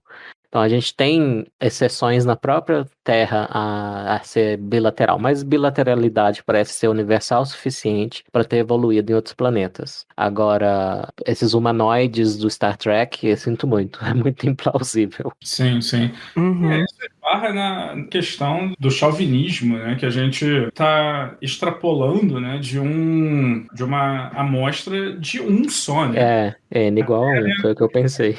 Até, né, a questão, né, do líquido, né, que a vida precisaria. A água é o único líquido, né, que a vida usa na Terra, mas pode-se imaginar outros líquidos, né? Exemplo, né, tem uma lua de Saturno, Titã, que tem lagos de metano líquido, né? É muito frio para ter água. A água lá é que nem rocha, né? Mas as temperaturas são baixas o suficiente para que você tenha mares, né, de metano. Tem chuva de metano, tem todo um ciclo hidrológico, né, baseado não na água, mas em metano. Isso pode ser que seja muito comum no universo. Aí a questão é como seria a bioquímica disso, né? Você disse antes, né, a membrana, hidrofobia e essa coisa seria completamente diferente se o meio líquido fosse hidrocarbonos, né? Hidrocarbonetos. Essencialmente é vida em um mar de gasolina. Sim. A gente tá colocando as variáveis todas para baixo, mas vamos tentar se colocar na perspectiva daquela criança que ficou pensando, mas o universo é tão grande, mas são tantas possibilidades, deveria estar cheio, eu deveria olhar para cima e ver muitos vestígios e sinais de vida, mas a gente não encontra. E aí tem a pergunta: onde é que eles estão? E quais são as possíveis respostas para essa questão? Você poderia trazer um pouco sobre isso? Sim, pois é o que eu ia dizer, né, que essa pergunta ela é tão boa, ela até tem nome, né, é o paradoxo de Fermi. Foi dita, né, por Enrico Fermi, aqui, né, no Novo México, né, em Los Alamos. Eles estavam no almoço, né, assim, no trabalho, discutindo exatamente isso, né, a possibilidade de vida alienígena. E estimou, né, exatamente dessa forma, né, por tudo que a gente sabe sobre a vida, ela deveria ser bem comum, né? Mas a gente não vê sinais de alienígenas. Então, uma pergunta simples: cadê todo mundo? Onde estão eles?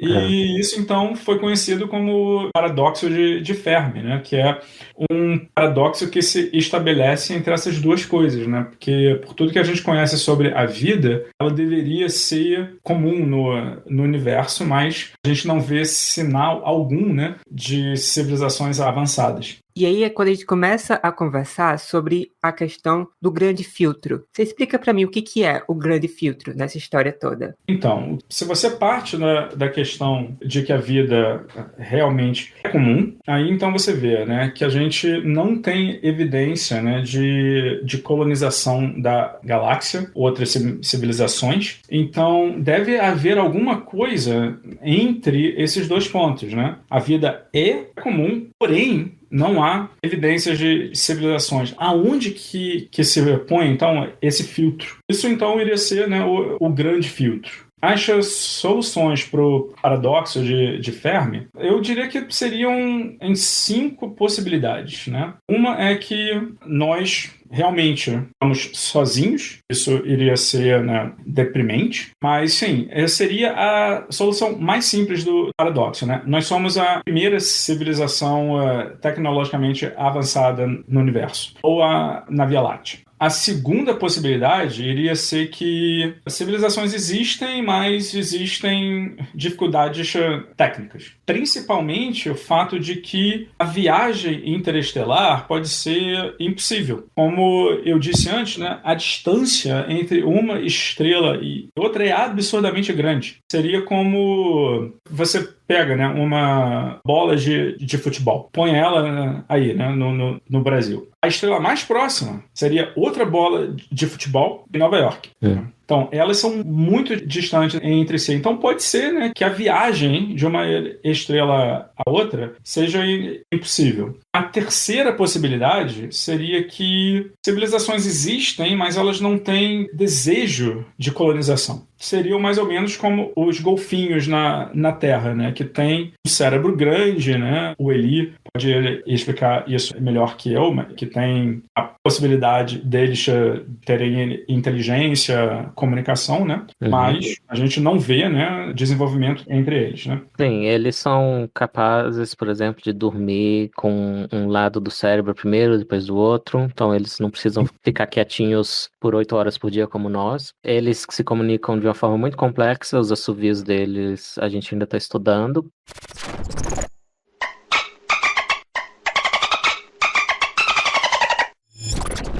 É possível que haja nomes entre os golfinhos. Golfinhos e baleias, o grupo inteiro chama cetáceos. Eles têm sotaques dos tipos de cantos que eles usam.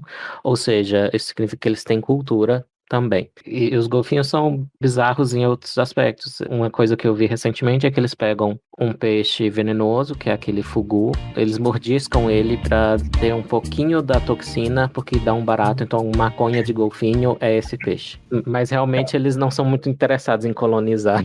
Pois é, né? Então, pode ser isso, né? Essa é uma, né, das possibilidades, que há vida, mas que não estão interessadas em colonização. A outra seria autodestruição, né? Como nós e as armas nucleares. E a quinta e última seria que existe uma civilização galáctica, mas que eles não querem se meter com a gente. Prime Directive. Seria mais ou menos... Pois é, seria como se nós fôssemos as tribos no interior da Amazônia que ainda não foram contatadas. Ou as tribos dos sentineleses, né, na Índia, ou tribos parecidas, né, na Nova Guiné. São essas as 5 grandes possibilidades, né, de resolver o paradoxo de Fermi. Algumas são mais plausíveis que outras, mas todas elas teriam implicações fenomenais, né, para a natureza da vida no universo e também implicações para a humanidade. Tem uma outra possibilidade também. Talvez ela exista, talvez ela sabe que tem vizinhos, mas ela não quer avisar a localização dela. Ela não quer ser percebida. Essa é, né, a quinta, né? Que há vida lá, há uma civilização galáctica, mas que não querem se revelar pra gente. Seria como a gente, né? Tomando alguns cuidados para não contatar tribos que ainda não foram contatadas, porque a gente sabe, né, que tem a possibilidade de epidemias, né? Isso a gente chama de hipótese do zoológico. Eles estão olhando a gente, mas sem interferir. Agora sim, nesse caso, você está colocando a gente como motivo principal. Tipo, eles não querem se comunicar com a gente porque não querem se comunicar com a gente. Mas vamos pensar, por exemplo, na situação de uma floresta e que tem um animal nessa floresta que ele tem um predador natural. E quais são as estratégias que aquele animal tem para se esconder do predador? Ele pode se camuflar, ele pode realmente ter essa estratégia mais de fuga. Um animal que ele sabe que tem um predador por perto, ele não vai querer fazer barulho, não vai querer se apresentar visualmente, ele vai querer ficar escondidinho, porque ele sabe que se encontrarem ele, ele vai morrer. E essa mesma dinâmica pode estar acontecendo também. Então, talvez a questão não seja eles tratam a gente como zoológico, talvez a questão seja, tem alguma civilização predadora? Pode ser os nazistas do espaço. Então, o que é que você faz nesse caso? Você isola o seu planeta, para que eles nunca encontrem você. Pois é, mas isso esbarra, né, na noção que a gente está considerando uma civilização mais avançada que a gente.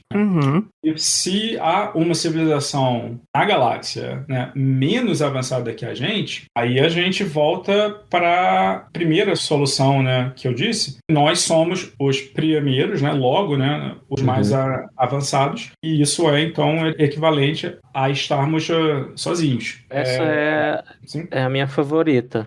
Você tem uma favorita? Eu acho que nós somos pioneiros. É possível, sim. Ou você acha que outra é igualmente plausível? Você acha que todas essas são igualmente plausíveis? Ou você tem favoritas? Eu acho que elas não são igualmente plausíveis, né? Eu acho que sim, né? Nós só sermos os primeiros, ela é plausível, sim, porque a Via Láctea, ela existe há 10 bilhões de anos, né? A Terra existe há 5 bilhões. E a vida, né, pelo que a gente vê, né, pelo registro fóssil, né, leva tempo. Se houve um planeta, né, com vida antes da Terra, também esbarra no fato de que a galáxia começa como praticamente puro hidrogênio e leva tempo até que as estrelas produzam metais, né, para que se formem planetas. Então a gente não está tão distante assim de assim que o universo pôde produzir vida, foi ter, né, a química. Como a gente disse, a vida precisa de 3 coisas, né? Matéria, o meio líquido e a energia. A matéria em si, né, levou tempo, né, para que o universo produzisse. Agora, pode ser que tenha havido, né, um planeta, né, com vida em outra galáxia que se formou mais cedo, né, a Via Láctea. Mas na Via Láctea, a escala de tempo de 5 bilhões de anos não é tão longe assim, né, da escala de tempo que se espera que a galáxia produza uma quantidade significativa de metais para que os planetas se formem. Agora, o outro que eu acho também que seja plausível é a hipótese da autodestruição. É talvez a mais deprimente de todas elas, mas vendo como a gente lidou, né, e vem lidando, né, com armas nucleares, é bem possível. A gente é uma espécie que tem autopredação, né, ou seja, guerras entre si. E há quem diga que toda espécie que venha a dominar o planeta, ela faz isso por ser os predadores mais eficientes. E uma vez que não tem mais outras espécies para exercitar predação, a agressividade ainda está lá, né? E a gente então volta essa agressividade entre nós mesmos, né? E as armas nucleares, elas são uma ameaça, mas imagina quanto mais tecnologia a gente pode ter dentro de 1000 anos. A gente pode muito bem descobrir um método particular de autodestruição que uma pessoa possa eliminar todo mundo da espécie. É realmente meio assustador, porque, querendo ou não, conversar sobre o Grande Filtro, esse evento que impediria ter um grande número de civilizações avançadas ou não pelo universo, é aquela questão temporal. O Grande Filtro tá lá atrás, tipo, será que o Grande Filtro é as células mais simples se tornarem as complexas? Será que o Grande Filtro tá na parte da inteligência? Ou será que o Grande Filtro tá no nosso futuro? Porque se ele estiver no nosso futuro, nós estamos lascados, porque nós não passamos por ele ainda e podemos ser destruídos a qualquer momento. Aproveitando que o Vlad falou em agressividade, passar uma imagem um pouquinho assim, não muito elogiosa da nossa própria espécie, porque o próprio Darwin falava que a diferença entre os humanos e outros animais era de grau e não de tipo, ou seja, quantitativa e não qualitativa, não é que a gente tem coisas que estão ausentes em outros animais, que a gente tem mais do que eles têm, mais córtex cerebral, por exemplo, mais encefalização. Mas uma das coisas no comportamento que parece ser quase exclusiva da espécie, mas que a gente compartilha com os chimpanzés, que são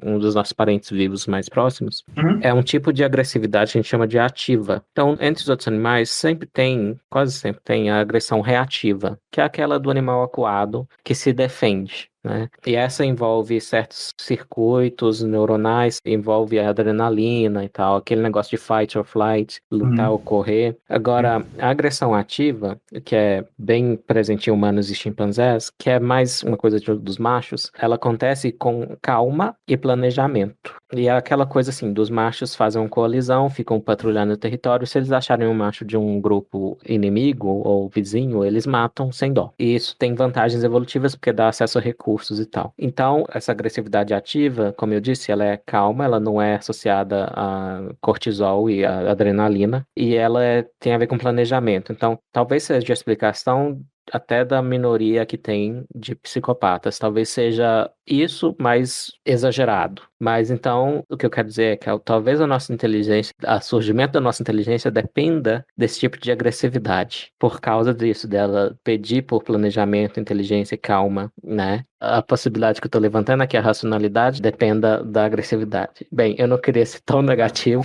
e eu ainda me acho. Não, mas isso é exatamente, vai, né, com o que a gente estava discutindo, que se isso está conectado com o desenvolvimento de inteligência e também está conectado com a nossa capacidade, né, de ser a espécie dominante no planeta, a gente pode esperar que outras espécies tecnologicamente avançadas também vão ter isso, né? Uhum. E, como eu tinha dito, né, a gente pode imaginar que a gente vai, com o ritmo de desenvolvimento da tecnologia atual, que a gente vai desenvolver, né, esse mecanismo de autodestruição em algum momento nos próximos 1000 anos. Imagina isso, né? Você ter um método de autodestruição que uma pessoa qualquer pode apertar um botão e matar todos os seres humanos no mundo. Isso não está muito longe no futuro. Isso pode ter acontecido, né, com outras civilizações.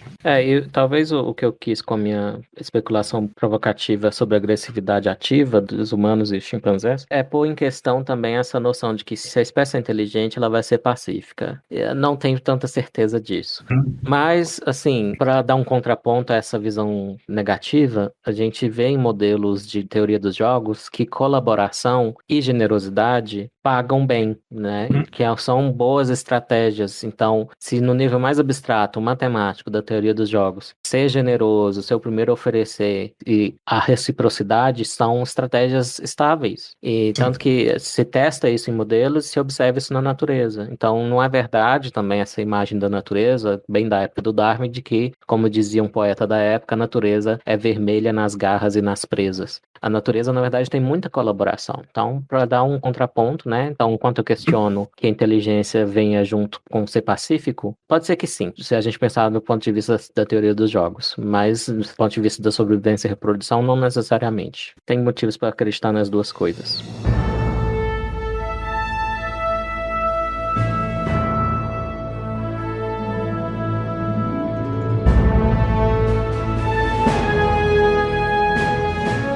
Pois bem, para as considerações finais, eu queria fazer umas perguntinhas. Ali, você comentou sobre a questão do cinema, né? E como algumas representações que o cinema e as séries fazem sobre vida extraterrestre são meio esquisitas. E você comentou sobre essa questão dos humanoides do Star Trek. Olha, a mesma coisa aconteceu nesse filme bomba que rolou agora, do Moonfall, Ameaça Lunar. Enfim. Eu soube. Então, olha, eu vou dar um spoiler, é justamente para ninguém ter que assistir aquela bomba. Mas... importante, no final é revelado que existia essa civilização de humanos, basicamente eram humanos, e que quando eles estavam perto de serem destruídos por causa da própria tecnologia, eles criaram essa máquina para poder semear um planeta com o DNA deles. Então aquela mesma noção de que a evolução ocorre com sentido reto, direto. Mesma coisa do Prometheus. Exatamente. E destruiu a franquia Alien, né? Exatamente. Mas aí eu trago isso porque, assim, a temática espacial e de ficção científica em geral, ela sempre teve bastante atenção, né? Eu queria perguntar para vocês dois, principalmente pro Vlad agora, qual foi a série ou filme que você viu que você acredita que foi mais realista e mais fidedigna na hora de tratar desses assuntos? E também qual foi a série ou filme que, independente se ele foi realista ou não, você achou mais legal, na sua opinião? Sim, ok. Então, essa é uma excelente pergunta. Qual o trabalho de ficção científica, né, mais acurado, né? Existe todo um gênero de ficção científica que se chama hard science fiction, né? Ficção científica hard, que se preocupa em ser cientificamente correta. Acho que um dos trabalhos nesse campo mais interessante, né, que eu vi nos últimos anos foi o Perdido em Marte, do Andrew Weir. Realmente é muito bom, né? Só teve uma coisa no filme, né, e no livro que eu achei meio forçado, mas ele usou isso mais como para pôr tudo, né, em andamento, que foi a tempestade de areia que os astronautas veem, né, em Marte, e que desloca antena, faz com que o astronauta caia, né, e desacordado, né? Isso é o tipo de coisa que nunca iria acontecer, porque a atmosfera de Marte é muito fina, né? Tem uma pressão muito baixa, ela é muito mais fina do que a atmosfera da Terra. Então, um vento em Marte, por mais rápido que esse vento seja, simplesmente não tem inércia o suficiente para fazer esse tipo de coisa. Aquilo teve cara lá no filme de um furacão na Terra, né? Uma tempestade de areia em Marte nunca ia ser tão forte assim. Ainda, né, que a velocidade do vento em si seja grande, não iria ter muita massa. Mas o Perdido em Marte, ele fora isso, ele é muito bom, né? Até a forma com que o autor, o Andy Weir, escreveu o livro, à medida que ele ia escrevendo, ele foi pondo os capítulos do livro num website público. E aí, então, as pessoas, né, os fãs dele, iam lá, liam e comentavam. E ele, então, com isso, ele fez meio que um crowdsourcing, né, de ideias e correções para o livro. Tem um outro livro dele também, o Artemis, né? Ainda não foi feito filme, mas acho que está em discussão, né? Mas o livro é muito bom também, né? É mais ou menos a mesma premissa do Perdido em Marte, mas se passa num futuro um tanto mais distante e numa cidade, né? Numa colônia humana na Lua. E o nível de pesquisa que ele fez para isso também, né? Foi mais ou menos como ele fez para o Perdido em Marte. Uhum. E sobre a segunda parte da sua pergunta, né? Você perguntou sobre qual foi a outra, né? Um outro trabalho de ficção que, ainda que não fosse muito acurado, teve um impacto. Para isso, acho que eu iria voltar à infância, né? Tinha um desenho que eu via nos anos 80, chamava-se Silverhawks. Era uma nave espacial, né? Um grupo no espaço, mais ou menos como Star Trek, né? Mas em desenho. E eles tinham armaduras de metal, né? Com forma de pássaros, e lutavam contra um monstro estelar, né? Então era tudo muito não cientificamente perfeito, mas, bem, como eu era criança, né, não percebia isso, né, da mesma forma que hoje. E eu gostava mais principalmente pelo fato de que no final de cada episódio tinha um quiz de astronomia. Então muitas vezes eu via o episódio, né, menos interessado no desenho em si e mais esperando o quiz. Nossa, mais nerd impossível, né? Com certeza. E eu não julgo, tá bom? Era daí pra baixo o nível das loucuras que eu gostava de assistir quando criança. Agora, eu achei muito interessante o que você falou sobre Perdido em Marte, tanto a parte sobre a questão da pesquisa, que realmente algumas pessoas que não têm muito contato com esse tipo de ficção específica, que tenta trazer as coisas de forma realista, com certeza envolve muita pesquisa. Mas, só pra dar um pitaco no Perdido em Marte, só me fala uma coisa, bem rapidinho. Dá pra plantar batata em Marte? E se dá pra plantar, tem que usar cocô? Eu não sou botânico, né? Então não sei das especificidades desse tipo de plantio, né? Agora, eu vi, né, conversando com colegas biólogos que provavelmente aquele experimento não iria dar certo, porque existe também a quantidade de nitrogênio do solo, né, que seria necessário. E o solo em Marte não é a mesma coisa que o solo na Terra, né? Inclusive, a gente não chama de solo, a gente chama de regolito, que seria uma camada muito fina de rocha pulverizada e tem propriedades muito distintas do solo da Terra. Agora, se precisa ser enriquecido da forma com que o filme mostrou, seria uma pergunta para um botânico. Tudo bem. Eu consigo suspeitar que, ainda que seja possível, o gosto não seria o mesmo. Isso é importante. Oi, pessoal. Por motivos de força maior, eu não pude participar do finalzinho da conversa com o Vlad, então tô mandando o áudio separado pra Agatha colocar aí junto com tudo. Para responder a pergunta da Agatha sobre a sci-fi que eu mais gosto e acho mais próxima que seria a realidade, a minha favorita sobre espaço é The Expanse, Expanse, é da Amazon Prime. O Jeff Bezos comprou e ela ainda tá na última temporada, não terminou todos os episódios ainda. Eu gosto especialmente da plausibilidade sociológica que os humanos ocuparam o sistema solar e os humanos que moram no cinturão de asteroides têm um dialeto e um sotaque bem deles, que soa bastante natural. E, claro, como é previsível da natureza humana, tem preconceito entre os Belters, que são esses, os humanos terráqueos e os humanos de Marte. E os humanos de Marte estão lá há alguns séculos já, e eles não conseguiram terraformar Marte, como sonha o Elon Musk. Aliás, beijos Elon Musk, obrigado por ter comprado o Twitter, eu adorei. Então eu indico, fica um pouco doido depois da 4ª temporada, mas a parte que eu acho mais plausível não é a parte sobre vida extraterrestre, nem uma parte que tem também portais para planetas habitáveis muito distantes da Terra. Mas essa parte dos humanos eu acho mais interessante. E a ONU manda no planeta inteiro nessa série. Então fica aí a dica The Expanse. Muito obrigado ao Vlad mais uma vez por ter aceito o nosso convite, foi um prazer. E não se esqueçam, é pelo rebolado da estrelinha que a gente sabe que ali tem planetinha. Até a próxima.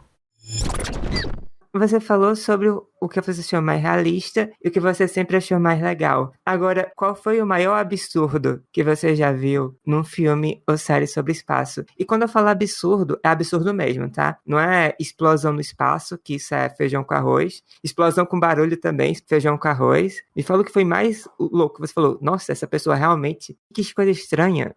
Nossa, essa também é difícil, porque tem tanta coisa absurda que você vê em filme, né?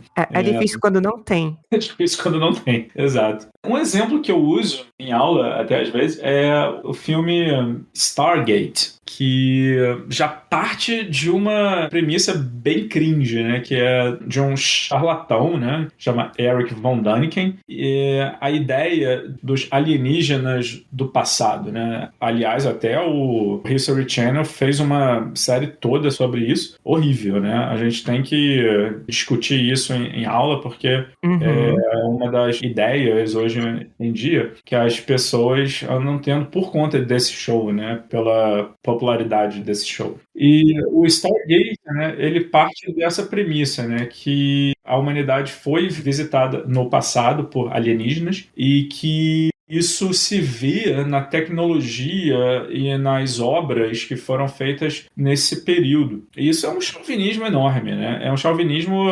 temporal. Quer dizer, você achar que, não, uma sociedade 5.000 anos atrás não iria ter a capacidade e o conhecimento para construir uma pirâmide. Ora, a pirâmide é um problema de arquitetura. É a maneira mais simples de construir um edifício grande. Né? Inclusive teve que se esperar, né? Teve que se desenvolver o arco para a gente ter a capacidade de construir prédios grandes que não fossem piramidais, né? E as linhas de Nazca, né? Outras coisas desse tipo, eles dizem, né, que isso é evidência de contato alienígena. Não. Você tem que primeiro descartar todo o possível e o provável até que você faça uma conclusão extraordinária dessas, né? Alegações extraordinárias necessitam ter evidências extraordinárias, e isso não é uma evidência extraordinária para uma alegação dessas. Mas o Stargate, ele parte já dessa premissa, né? E no filme, o que acontece? Existem portais que vão de um planeta para o outro, e os seres humanos, então, vão nesse portal e visitam o planeta desses alienígenas. E nesse planeta, todo mundo se veste da forma dos antigos egípcios, né? E a ideia é que os antigos egípcios foram visitados por esses alienígenas e copiaram o estilo, né, de vestimenta deles, né? E esse portal, né, não podia mais ser ativado. Era possível ser ativado naquele período de tempo, né, 5.000 anos atrás, mas não mais hoje em dia. Aí eles descobrem que isso foi por causa da expansão do universo, porque os planetas estavam mais próximos 5.000 anos atrás do que estão hoje em dia. Eu, quando vi isso, falei, nossa, eles podiam ter contratado um astrônomo, porque a expansão do universo é uma coisa que ocorre na escala de tempo de bilhões de anos, né? 3.000 anos não é nada, absolutamente nada. Então, o incremento de distância nesses 3.000 anos iria ser minúsculo. Não iria ter esse efeito que o filme mostra. E segundo, se os planetas estão na mesma galáxia, a expansão do universo afeta o espaço entre galáxias, mas não dentro de uma galáxia. Dentro de uma galáxia, muito provavelmente, né, a distância iria aumentar simplesmente por causa das órbitas das estrelas ao redor do centro da galáxia, não por causa da expansão do universo. Então esse foi um ponto que eu achei muito forçado. Uhum. Acho que a questão principal aqui é que Stargate é uma ficção e todo mundo sabe, mas Alienígenas do Passado é uma ficção, mas nem todo mundo sabe. Essa é a grande diferença, né? Sim. Pois é. Você já assistiu ou já leu Contato, do Carl Sagan? Porque eu sou muito disco quebrado, sabe? Que todo canto eu falo sobre esse livro, porque é um dos meus livros favoritos. E ele é a única ficção que o Carl Sagan escreveu. E ele é tão importante pra mim, porque eu faço psicologia e eu gosto de pensar em questões sociológicas e da mente humana. E aquele é um livro que ele traz como enredo a questão do que é que aconteceria se, de repente, o SET conseguisse, né? SET é a sigla para... como é mesmo? Search for Extraterrestrial Intelligence. É a busca por inteligência extraterrestre. Uhum. Se eles conseguissem detectar uma mensagem de outra civilização, como é que a humanidade vai reagir? O livro é muito mais sobre humanos do que sobre aliens e sobre invasão e sobre qualquer outra coisa. Isso foi muito interessante pra mim. Você já leu ou já assistiu o filme? Exato. Contato é um livro fantástico. Já li, sim. Eu li o livro, né? E vi o filme também. Contato foi um dos últimos livros que o Carl Sagan escreveu. Tanto o livro como o filme são fantásticos, né? Gostei muito dos dois. E sim, Contato é um filme, um trabalho que também se enquadra nesse gênero, né? De hard science fiction, né? Nossa, muito o tempo todo, enquanto eu lia, eu ficava, que gota é isso? Né? A cada página eu tinha que abrir o Google, sabe? Pra entender alguma coisa. Mas foi muito produtivo pra mim. Quando eu li ainda não tinha Google. Caramba. Sim, acho que eu li em 97, 98, nessa época. E realmente, né, é um livro muito bom. Recomendo exatamente pelas mesmas coisas que você disse, né, que é um livro que é mais sobre a gente e menos sobre alienígenas, né, mais sobre a reação humana à experiência de contato com uma civilização alienígena. É uma forma muito plausível que o Carl Sagan mostra como que esse evento iria acontecer, né, se um contato, né, fosse estabelecido.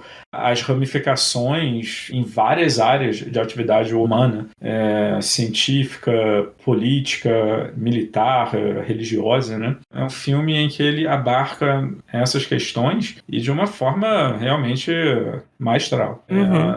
Uma única coisa que eu posso falar é que, como o livro foi escrito, acho que em 85, algo assim, ele é da década de 80. Ele estava naquele contexto histórico específico, que, inclusive, a União Soviética ainda existia. Todo aquele contexto do livro. Então, eu fico pensando, eu sempre penso o tempo inteiro, como é que o Sagan escreveria esse livro se fosse hoje? Porque o mundo está muito diferente. Porque para pensar que, assim, lá ele já fala sobre questão viral, sobre questão de cultos, sobre questão da reação positiva, negativa de pessoas religiosas. Hoje em dia seria muito mais complicado porque você tem redes sociais, você tem muito mais fake news, você tem a corrida de informações circulando, entende? Então seria um contexto muito diferente. Eu fico muito interessado em imaginar. Na sua opinião, você acha que se isso acontecesse, teria mais caos, teria mais benefícios? Seria um misto dos dois? Digamos que você acordou um dia, descobriu que, sim, o SET conseguiu e está 100% confirmado. O que é que você acha que vai acontecer de imediato? É difícil também responder isso, né? Porque, realmente, o Carl Sagan ele viveu em outra época, né? Eu disse antes, né, que o filme, né, é dos anos 90, exatamente, é de 97, mas o livro é de 85 mesmo, e ainda era realmente, né, no contexto da Guerra Fria. E a gente, né, como cientista, a gente tem a noção de que a gente poderia explicar e convencer o público. Acho que o que a gente viu com a pandemia e nesses últimos anos, né, que as mídias sociais são uma forma de comunicação que são muito facilmente deturpadas, né?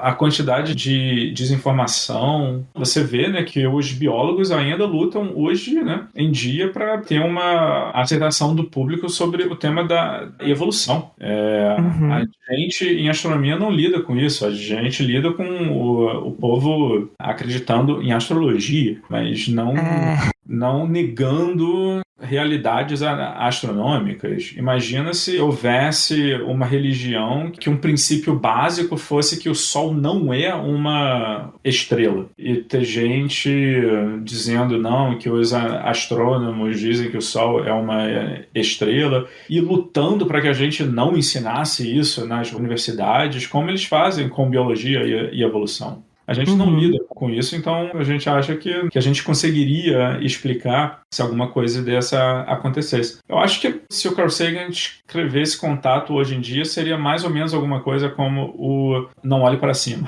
Pois é, iria ter contato, né? Iria ser captado por universidades, por astrônomos, e é possível, né, que se houvessem forças na sociedade que não quisessem que o público soubesse ou que o público acreditasse, iria ser muito fácil lançar sementes de desinformação, e iria ter provavelmente grande parcela do público dizendo que não, isso é mentira.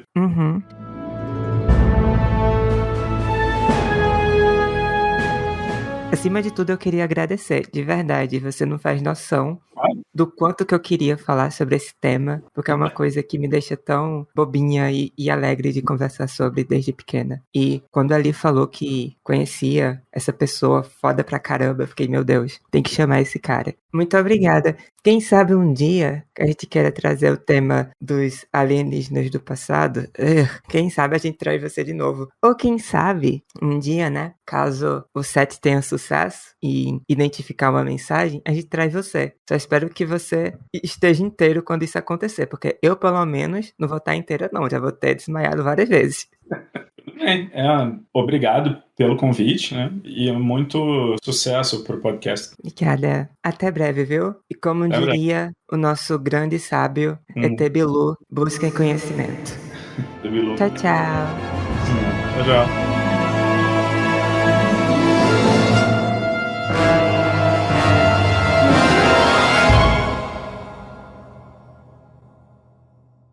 Vê só, fofoca. Quando eu fui tentar comprar Contato, eu não consegui uma versão online e eu também não estava conseguindo baixar PDF, enfim. E aí eu tive que comprar a versão física, que era a versão de bolso. A versão de bolso é da Companhia das Letras. Essa linha de livros